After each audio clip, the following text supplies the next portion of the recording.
ఈరోజు రాష్ట్ర మాల మహానాడు జాతీయ అధ్యక్షునిగా ఎన్నికైనందుకు ఆళ్లగడ్డ నియోజకవర్గ అధ్యక్షుడు సుధాకర్ గారు, మరి అక్కడ ఆళ్లగడ్డలో ఉన్న కమిటీ వారు ఈరోజు నన్ను సన్మానించడం చాలా సంతోషకర విషయము.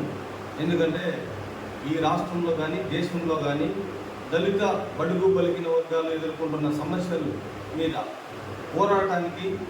పోరాడడానికి నాకు సహాయ సహకారాలు అందించడానికి ఈ ఆళ్లగడ్డ కమిటీ కర్నూలు జిల్లా నంద్యాల జిల్లా నుండి నాకు సహకారం ఇచ్చినందుకు ఈ ఆళ్లగడ్డ కమిటీ వారికి ప్రత్యేక ధన్యవాదములు తెలియజేస్తున్నాను.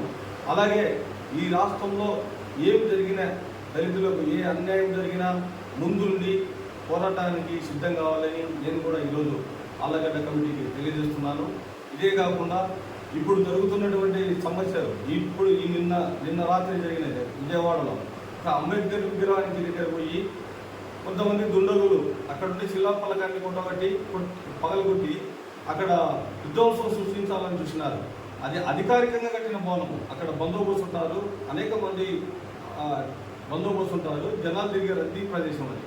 అటువంటి అక్కడ జరిగిన దానికి ఒక పెద్ద కుట్రగా ఈ రాష్ట్ర దళిత బడుగు బలిగిన వర్గాల వారు అది ఒక పెద్ద కుట్రగా ఆలోచన చేస్తున్నారు. ఎందుకంటే ఆయన బాబా సాహెబ్ అంబేద్కర్ గారు ఈ దేశానికి దేశాన్ని ఇచ్చినటువంటి వ్యక్తి. ఆయన రాసిన రాజ్యాంగంలోనే ఈరోజు పాలకులు పరిపాలిస్తున్నారు. అటువంటి మహనీయుని విగ్రహాలను పాల్గొనడం అనేది చాలా ఏయమైన చర్య. అది రాబోయే రోజులలో ఇటువంటి ప్రోత్సహించే వారికి, చేసిన వారికి సరైన బుద్ధి చెప్తామని రాష్ట్ర మాల మహానాడు తరఫున హెచ్చరిస్తున్నాను. జై భీమ్.